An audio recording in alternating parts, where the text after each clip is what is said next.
podcast. We are really excited today. We are coming to you live from Oceanside, California.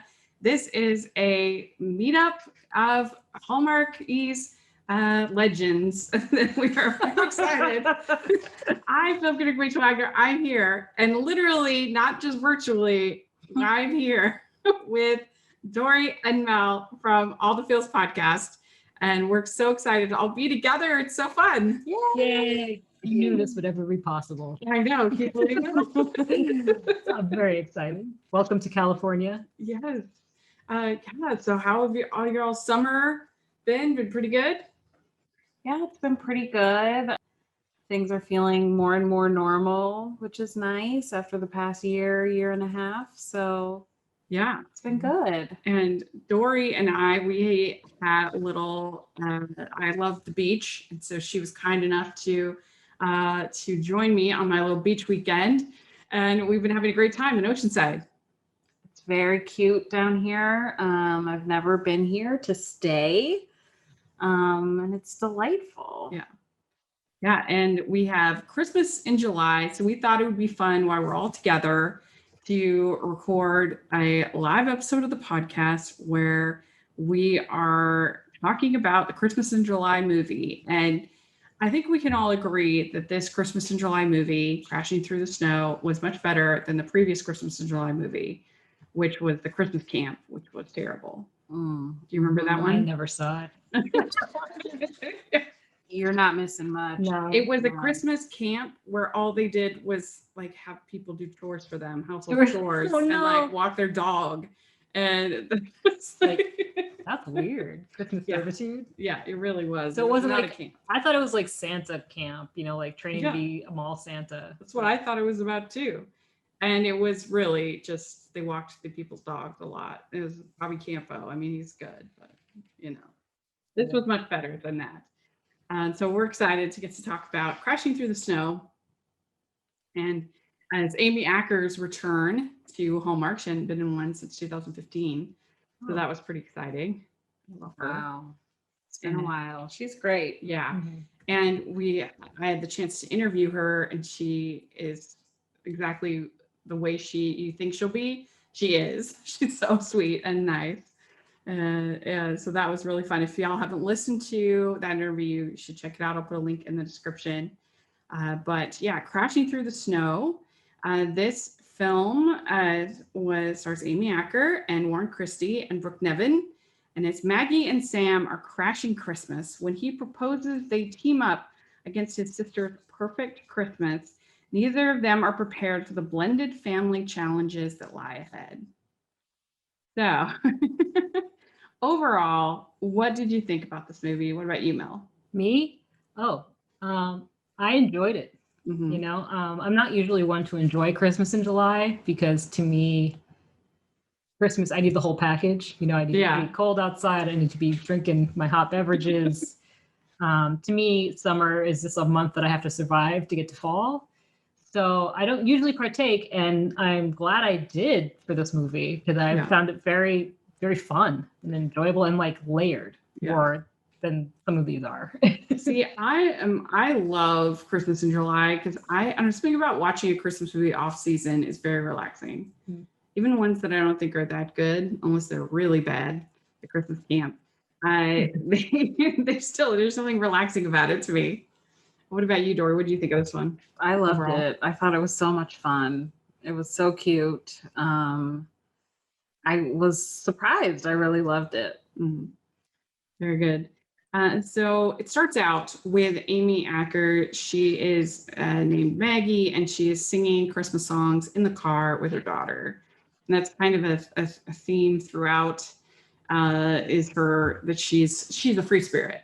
She's singing Christmas songs in the car and likes to do the karaoke. What did you think about that? I thought it was cute. It kind of showed their dynamic as a family. Like she Mhm. seems like a fun mom. You can tell that she's close with her daughters. Her teenage daughter kind of begrudgingly sang with her in the end. Yeah. I thought it was cute. It set up her character nicely. I like that it was like a like a licensed song. She wasn't like singing Jingle Bells, you know? She Mhm. was singing a fun Christmas pop song. And Yeah. that it was like theme appropriate because it ends with her being like, "I'm Christmas by myself this year." And you're like, Yeah. oh, okay, Yeah. we're on theme. Like, Christmas at Graceland where they did Silent Night 9 times. Yeah. Yes. We also learned that her main part of her character is that she falls all the time. Mhm. We get told Mhm. this. When she falls. Honestly, is why up until you just read that description of the synopsis, I thought that's why it was called Crashing Through the Snow because she was such a Right. klutz, and then I was like, oh, I guess they are crashing. She's crashing the family Christmas. Yeah, which she was invited, so not really. Yeah. But yeah. And we meet Brooke Niven character, Kate, and she has everything planned out for the Christmas in Aspen, and then she invites Maggie to go to Aspen for Christmas.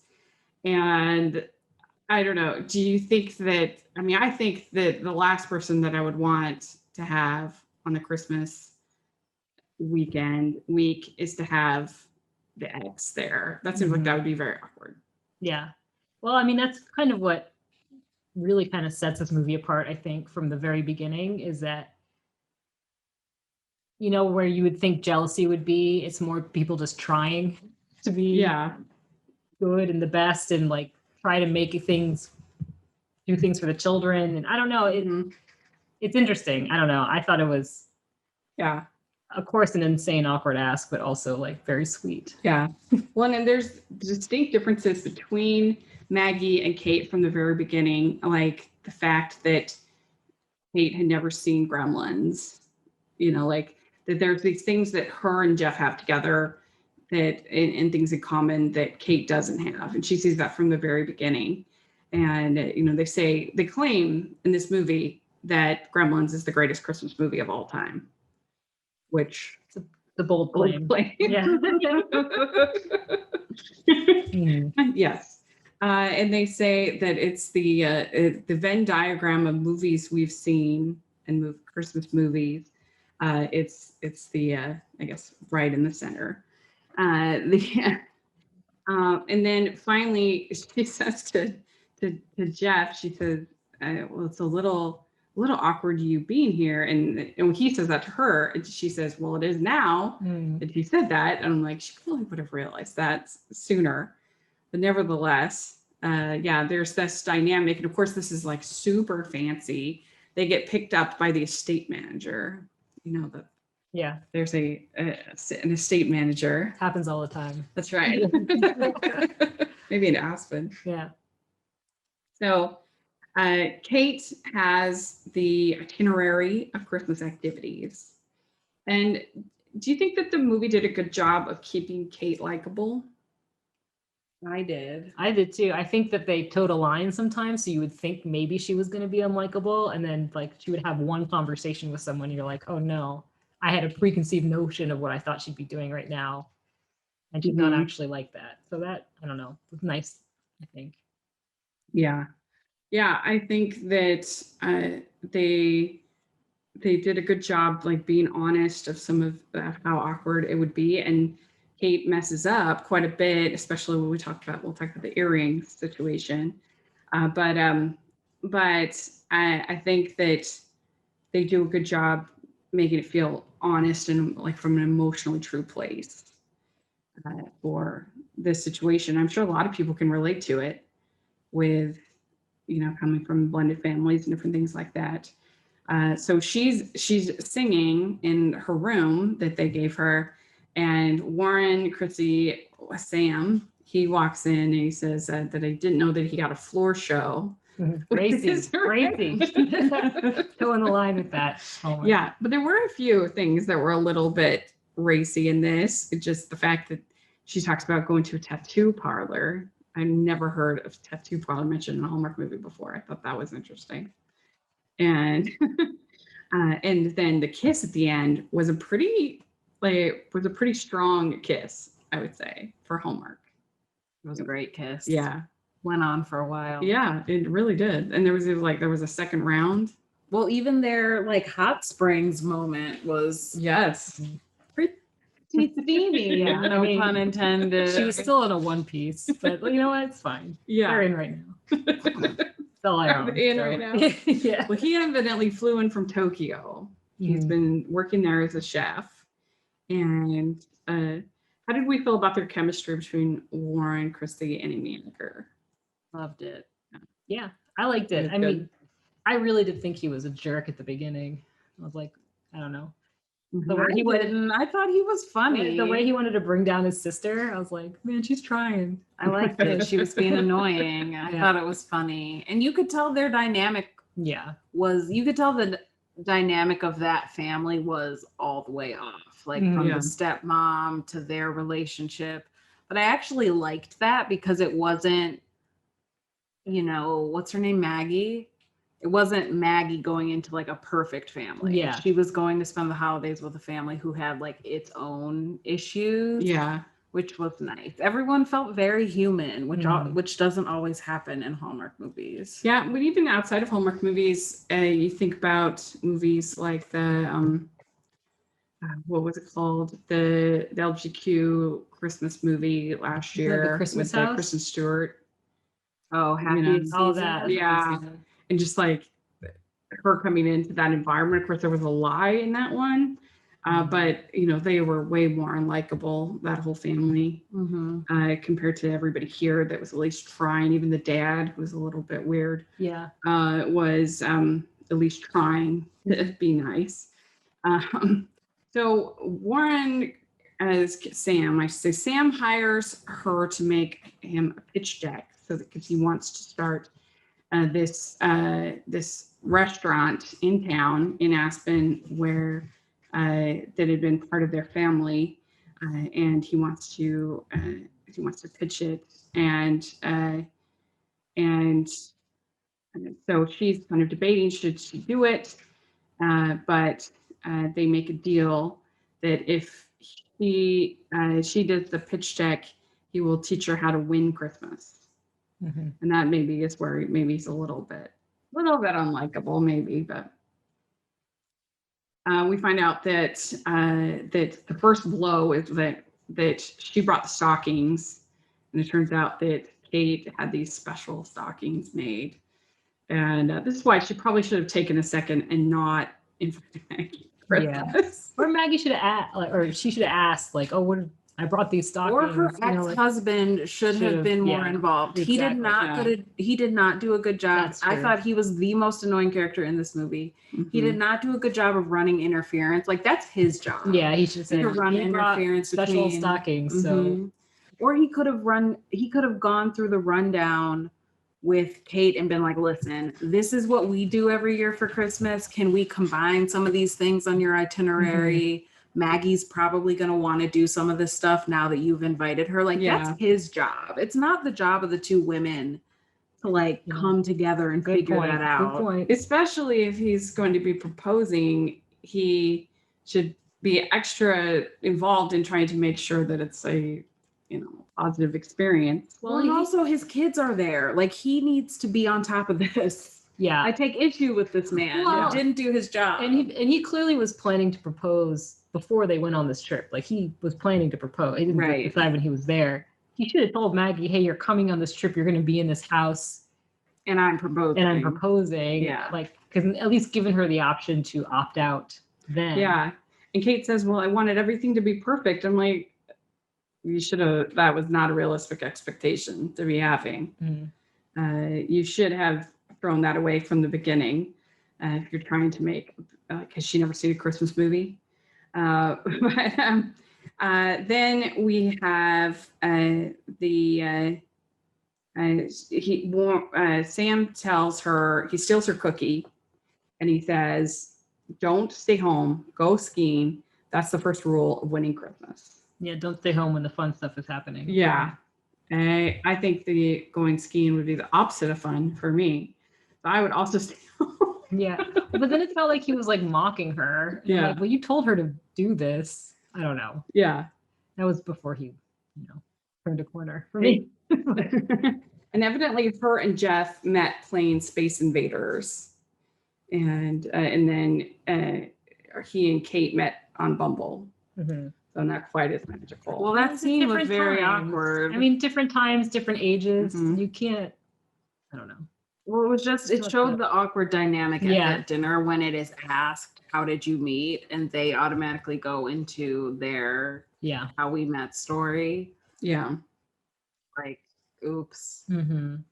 Mm-hmm. Why would he be asking Jeff how he met his ex-wife I know, but in front of his sister? But I also, at that moment, I was like, I could see why there was the confusion because they were talking about something Mhm. right before he led into that question. Mhm. Like the exes were talking about something about their past. So it's like, I could see why they immediately thought, oh, we're just continuing this thread.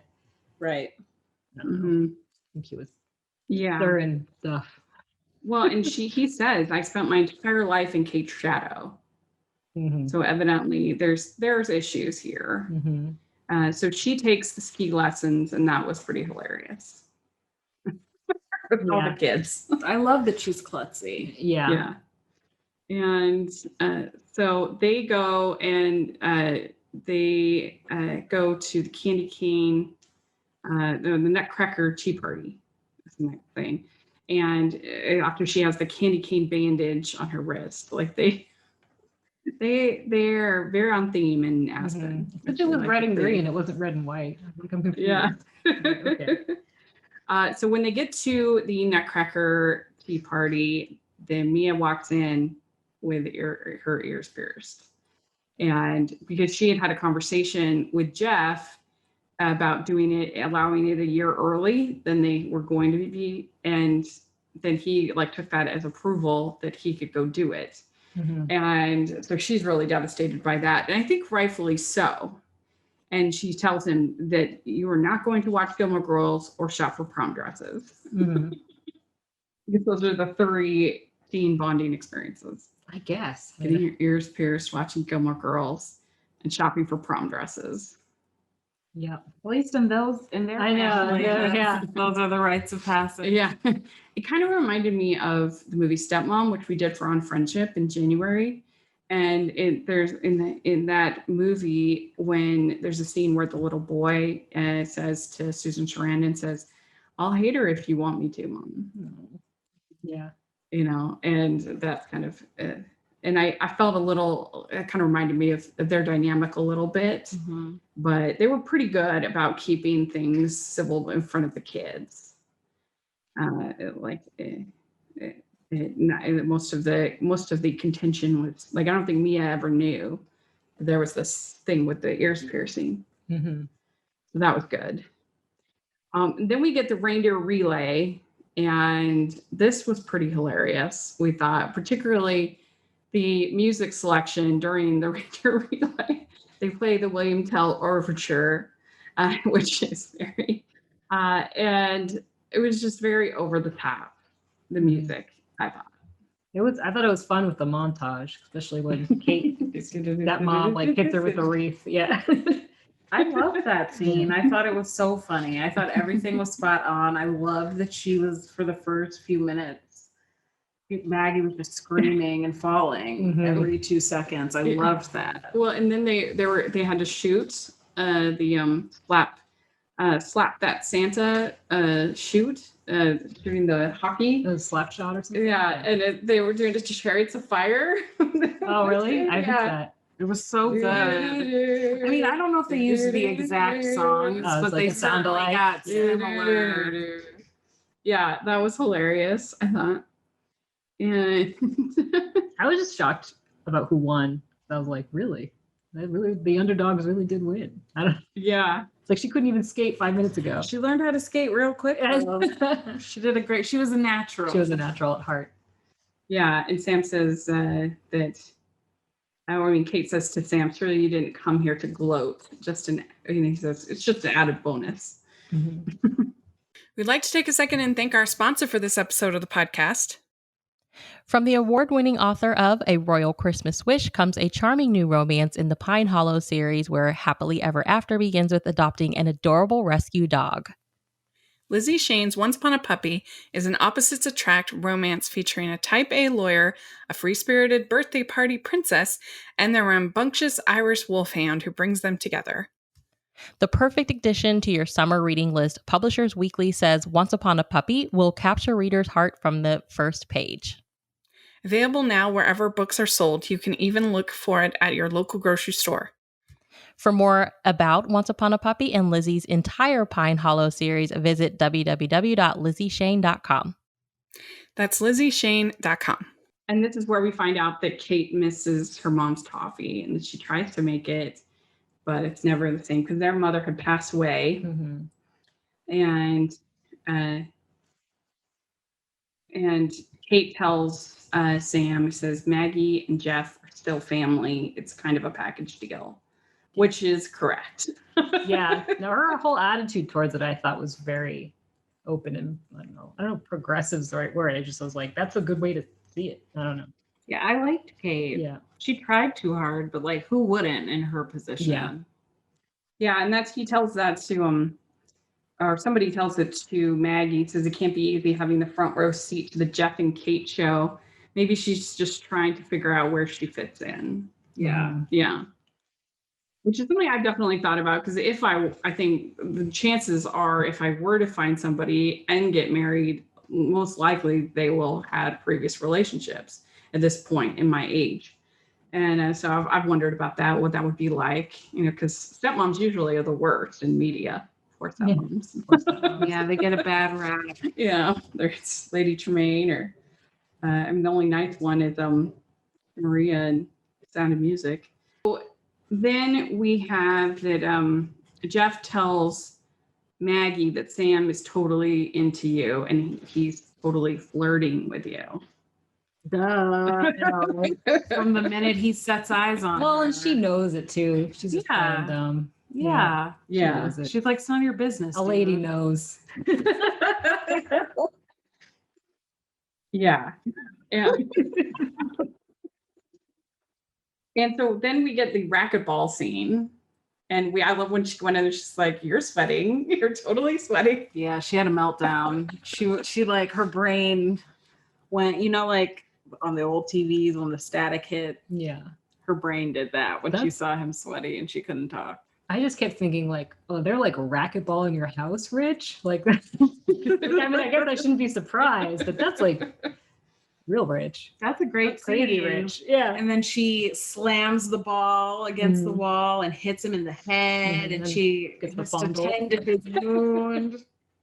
Great excuse to touch his face. Yeah. Yeah.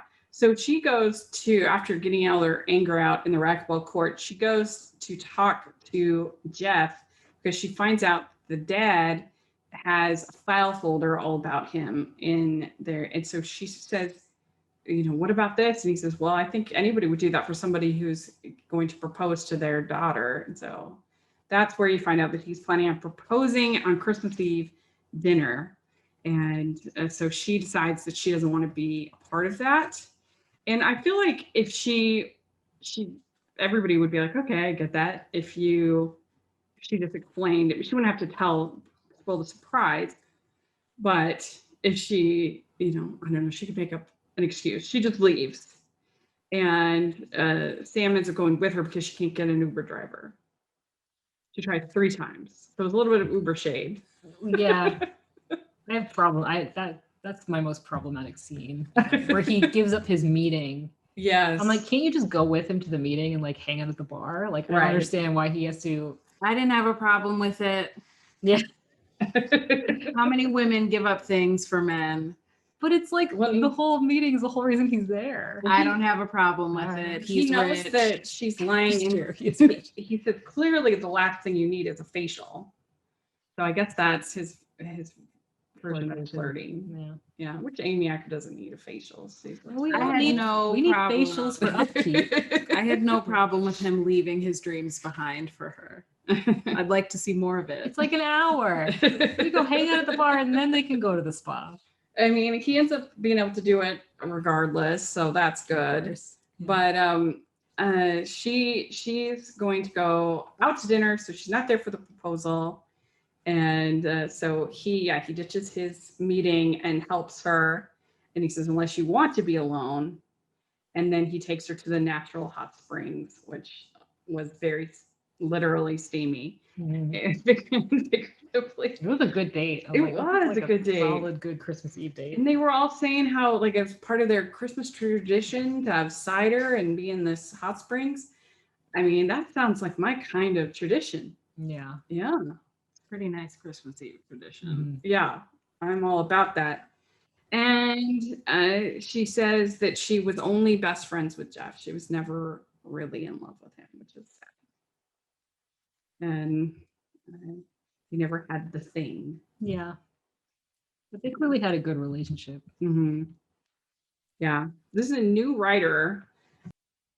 Tamar Laddie is the name of writer. And I thought she did a really good job. There were a lot going on in this, and she managed to balance it pretty well. Yeah. There was a lot of different family dynamics at play. Yeah. And so then she finds out that Mia is looking for her, and the Mia's run away. Post engagement. Yes. And Sam tells her, says to Mia, I remember when my dad got remarried. I knew it was coming eventually, but now it's real. So. That was nice. I like that little moment they had because he didn't try and like give her a pep talk or really fix anything. He just kind of sat there with her, which I think is nice. She says, I like her, but she's not you. I like our life. I like how we do Christmas. And then she says, if I had my way, you'd stay my little girl forever. And so that was cute. Really cute. The kids were cute. I thought good little actors in this. Well, and in that moment, I was like, you know what? It's a really good thing her mom was here. Because imagine her mom hadn't been there, her dad proposed. Yeah. Like she would have had to go through that alone. And that would have been a lot. Because she really needed her mom after that happened. And she probably would have felt guilty that in some way that her mom was home alone, for the first time. Yeah, it was really cute though when the little girl, I forget her name, she comes in, she's like, these cookies are for Santa, but I think we need them more. Yeah. Very cute. Very cute. Yes. And that's when Sam brings in the old ornaments and they decorate the tree. And it turns out his mother-in-law and his stepmom, turns out his stepmom, Susan, that she kind of made things change quite a bit, and they never got out the old ornaments. But then she gives advice to Kate. She says some advice about being a stepmom. But yeah, so it sounds like there's some even all these years later, still some feelings going on there. For sure. I mean, it could just be that the stepmom was like, these ornaments make my husband too upset, like sad, like could have been preservation. Plus, the dad seemed to also be kind of, running away from those feelings because that's what he tells Sam to do. He says, you really want to make their life more complicated right now. And I liked when she's in the cute jams and everything when Jeff comes in and they have this conversation and he says, I like spending Christmas together, but that may have to change after that. That was a good moment. I was confused why she thought those pajamas were sexy. Like, those are full body pajamas. She's like, oh my God, I gotta cover up. Like, it's like silk or something. Yeah, because it was like red. I don't. But yes. I also like pajamas. When they say, what if it? She says, what if it doesn't work out? And he says, well, what if it does? Because that's always when it's friends to lovers. There's always that like, what if we end up breaking up? What if you don't? What if it's great? Yeah. And so then you have Sir Santa-Lot the bear, which was, I think it was like a Fonzie bear or something. Had like a leather jacket. Yeah. It's very cute. And they, I think it's Jeff who says, you deserve to be happy too. And Sam's one of the good ones. Yeah. I liked it when they bonded at the end. Yeah. It was cute. It was nice. And so then Kate asks Maggie and the girls for their blessing to join for her to join the family. That was very cute. Oh my gosh. I was like, oh my gosh. Yeah. This movie's special. Yeah. It was an all the feels moment, I guess. Gave her the locket. Yeah. I was like, I don't know if I would have thought to do that. And it's like, it just like, you're like, this is a good person, you know? Right. It's like very empathetic, very self-aware. Yeah. The ending dress is a black dress, which I don't like it when they wear black dresses in the Christmas movies. I wish it was green or red, but nevertheless, she looked beautiful. And it was a good scene, like through the when he's at the bottom of the stairs and then coming up. And the Christmas decor was over the top as expected, of course, in these movies. But one thing I don't know if I've seen it, I haven't really noticed it. Like not just garland on the ledge, but they had ornaments stacked on the ledges. And I'm like, how did they keep them up there? Glue. Yeah, they got to hot glue it or something. It's got to be glue. Double-sided tape. Got to be glue. I was like, that is, and I don't know, that's a whole new level. The Balsam Hill did a good job with this one. There were lots of trees. There were a lot of trees. I know. Yeah. And so he's back. He did his pitch. And he had also he had left after he had a big talk with his dad. He had left. And he ghosted. Yes. He says, I was an idiot for running out on you last night. And he says, I like you. I like you a lot. Can I see you again? That was so cute. So cute. That he liked everything about her. And he even said, I'm sure I'd love your special jammies too. Yeah. And then it didn't end with the couple, which was so he gives Kate a present, and it's the mom's toffee that he's made with the almonds on top. And so that was really sweet. And that's how the movie ended. So I really enjoyed this too. I thought it was it had some different topics that we don't typically see in Hallmark movies with this blended family.